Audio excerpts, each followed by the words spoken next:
Jesus morou numa cidade bem pequena, mais ou menos 200, 300, até 400 habitantes, que era Nazaré. Aí passou toda a sua infância. E segundo alguns exegetas, sobretudo americanos, que chamam de a nova, terceira onda exegética, eles acham que Jesus nem artesão ele foi um camponês. Porque Nazaré era uma cidade pequena, muito pobre, e os ricos de Tiberíades e de Séculos, que possuíam as terras de Nazaré, alugavam, e naquela época não existia isso, alugavam as terras para os pequenos proprietáriozinhos, e talvez José, Maria, Jesus, os primos, que chamam depois do Evangelho de Irmãos, teriam alugado essa terra, teriam produzido. Agora acontecia que às vezes o que eles cobravam era tanto que eles não conseguiam nem pagar. Então Jesus foi um homem que viveu realmente esse mundo agrário. E nós percebemos bem pelas parábolas. As parábolas refletem muito o mundo agrário de Jesus. As parábolas falam, por exemplo, de construção de edifício. Falou? Edifício. Edifício sem andares. Empire State. Que ele esteve em Nova York. Também as parábolas não falam de Universidade Federal. Quem não frequentou a Unifor. Universidade do Ceará. Né? Ele não fala, por exemplo, de filosofia de grandes filósofos, porque ele não tem que ter estudado. Então Jesus só foi falar daquele mundo pequeno rural no qual ele viveu. Então o cristianismo poderia ter nascido rural, mas aconteceu que não. Os primeiros cristãos, logo que Jerusalém foi destruída, tiveram que sair e foram para as cidades gregas, as pequenas cidades gregas. Então o cristianismo faz primeira grande culturação, talvez a única. Ele sai do mundo rural de Jesus, pregador, e vai ser redigido, escrito, vivido no mundo urbano, grego, e portanto já influenciado pela cultura grega, e há uma certa passagem dos conceitos semitas para conceitos gregos. Então começa um cristianismo urbano. Isso tem uma coisa importante para olhar de trás, porque nós estamos vivendo um momento muito urbano. Então, é de esperar que o cristianismo dê alguma coisa para dizer. Porque eu conheço o mundo urbano, claro, naquela época, não chega a ser o mundo urbano de Fortaleza de hoje, mas tem algumas coisas que são comuns. Então, o cristianismo nasceu assim. Só que aconteceu um fenômeno histórico diferente. Que ele ruralizou-se.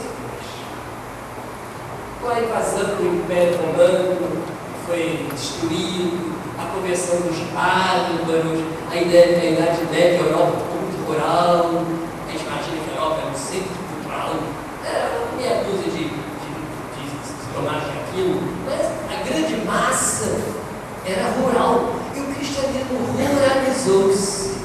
E a grande expressão que gostava de falar disso, no grande nome que morreu recentemente, Romblan, que trabalhou muito em cidade, um dos maiores especialistas de cidade, ele dizia exatamente isso para nós, que o cristianismo criou aquela paróquia como uma realidade rural, e até hoje nós temos as paróquias aí. A paróquia nasce no mundo rural. Por quê? Porque ela é extremamente geográfica, ela é espacial. E o mundo rural é por excelência espacial, que as vacas, sabe, elas ficam todas no curral. As vacas não vão ao supermercado, as vacas não vão ao shopping center, não vão ao cinema, elas não vão àquele lugar que isso é interessante. A vaca fica lá, todo tempo ali no curralzinho. E nós, vendo tanta vaca no curral, criamos uma cabeça espacial, rural. Então o cristianismo formalizou-se na sua doutrina, na sua organização, muito rural. E agora vem a Revolução Urbana, com a Revolução Industrial, e essa vai ser a nossa crise. Somos urbanos, mas ficamos rurais, e agora o mundo urbano nos desafia. Então o grande futuro do cristianismo será como ele vai responder buscando a sua origem urbana, tendo se transformado numa grande religião rural para uma sociedade cada vez mais urbana. Essa é a pergunta que eu faço. Eu vou repetir a pergunta, que vai bem complicada. Então, como, que desafio o cristianismo está precisará enfrentar, o futuro dele será enfrentar os desafios do mundo urbano. Ele, que tem uma raiz urbana, mas que passou milênios, mais de um milênio rural, como é que ele vai responder esse desafio? Será que o rural ficou tão forte que ele matou a raiz urbana e ele não sabe responder ao mundo urbano? Ou ele tem força agora de redescobrir nas suas origens primeiras essa capacidade urbana de poder responder aos desafios nossos atuais? Então, o futuro do cristianismo se joga na capacidade de responder ou não aos problemas urbanos e, sobretudo, uma sociedade que é moderna e, segundo alguns, pós-moderna, uma categoria discutida, mas vamos usar assim que é muito falado. Então, nós estamos em mundo de modernidade, uma modernidade avançada, que se autocritica, que alguns costumam chamar de pós-modernidade. É nesse momento que o cristianismo está a viver. Ficou clara a pergunta? Posso ir à frente? Vocês estão assim com os olhos abertos, assim para continuar? Sabe que eu estou meio ofuscado, então eu não consigo chegar à beleza dos custos. É a grande vantagem de gravar e de gravar. Mas a grande vantagem que permite uma comunicação com o auditório, ainda mais nós velhos. O Bob já não deixa nós fazer, está muito sério hoje. Mas eu ainda, como sou muito jovem, ainda meus olhos são muito bons, entende? Então vou botar de novo para nossa assunto. Então o primeiro problema que eu queria tratar é o seguinte. Sem dúvida, o cristianismo, porque ele é fortemente rural, ele entra num processo que eu chamaria de secularização, que foi muito forte na década de 60, e alguns dizem que desapareceu, mas eu acho que não. Então vamos ver um pouquinho o que acontece com muitas realidades do nosso cristianismo atual, que é rural na cidade. Então a cidade produz um efeito de secularização no cristianismo rural. O que deveria ser a secularização? Eu vou colocar várias indicações, bem simples. Uma primeira coisa fundamental da secularização é que no mundo rural e sagrado, o poder sagrado, no caso do Ocidente nosso, e no Brasil fortemente, a Igreja Católica, que era no Brasil uma época até 90 e tantos por cento. Então, essa Igreja Católica, ela é que, de certa maneira, regia e orientava e dava normas para a sociedade. E a sociedade seguia. Vou dar uns exemplos para descansar vocês.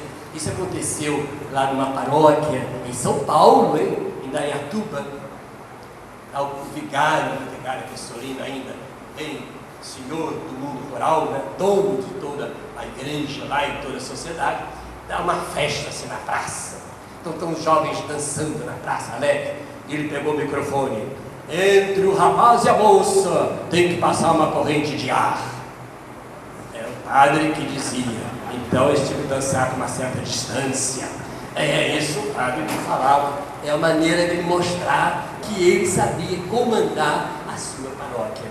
Esse é o mundo rural. Agora, cada vez menos a igreja, como poder, consegue influenciar a sociedade. Isso podemos chamar de secularização.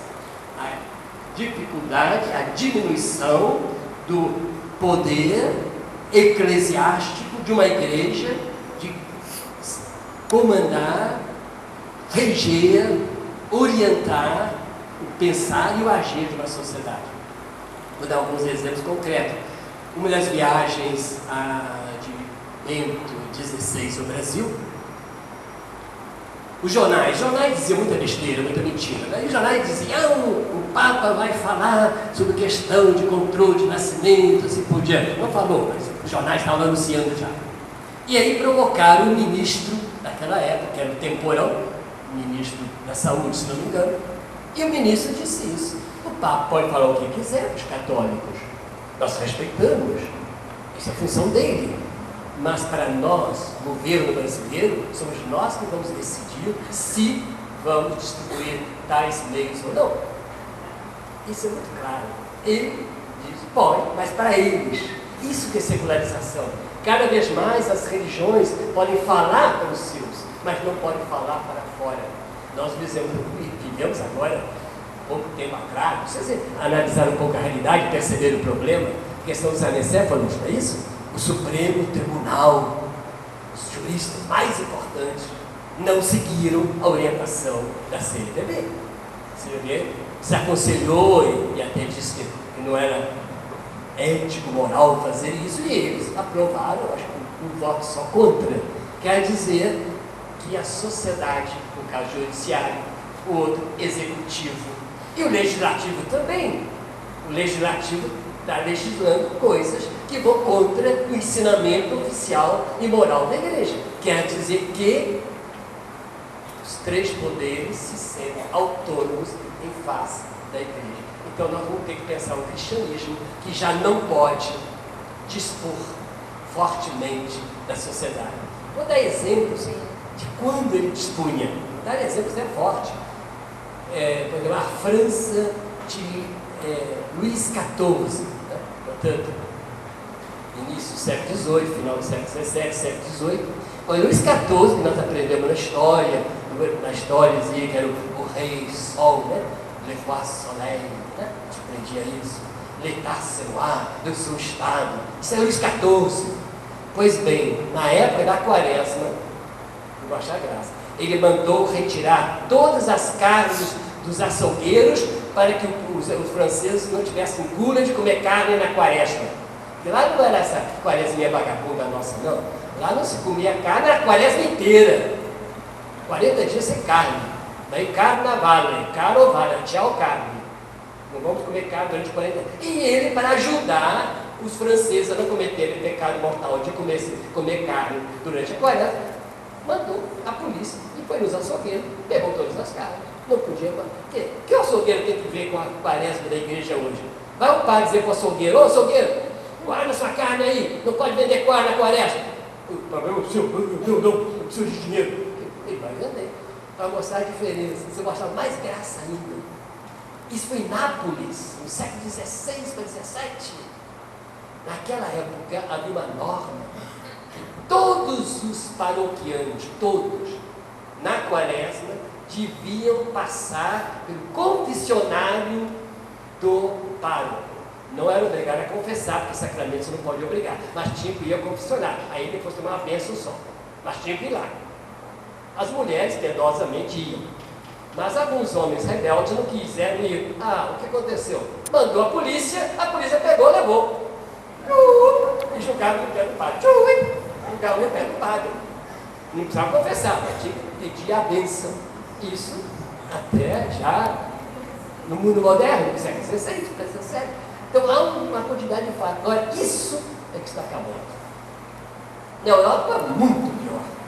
Disseram alguns bispos e padres que estiveram nesse encontro de juventude em Madrid, que alguns saíram com aquelas roupas episcopais, etc., que aqueles jovens espanhóis, já irreverentes, começaram até a insultá-los e a ridicularizá-los.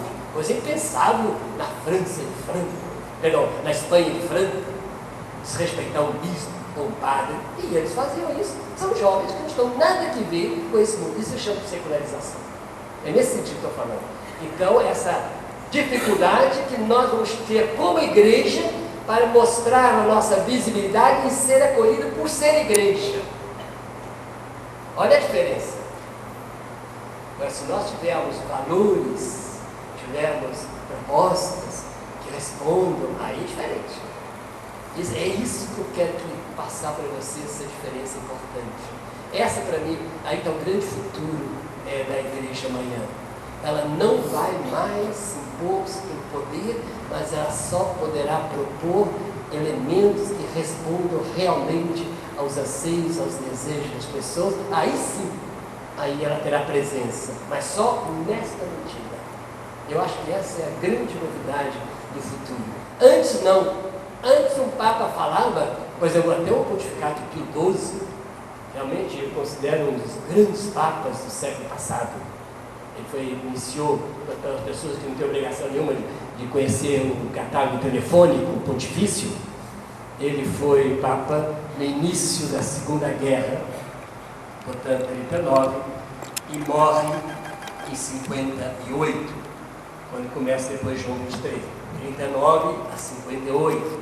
Este homem era muito inteligente, muito culto, ele falou sobre praticamente todos os temas, desde parteira até astrofísica, mas sempre dando orientação. E consciente, era muito consciente, que ele falava como Papa, portanto com autoridade. E a autoridade para ser aceita. Criou academia de ciência, para que o cientista também acolhesse a função da igreja, assim por diante. Então, é esse universo é que está desaparecendo.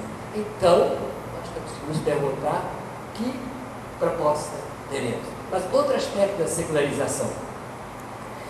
O filósofo More, assim, do nível manfredico, que era o padre Henrique Vaz, ele deu uma definição muito simples de secularização e que me agradou muito.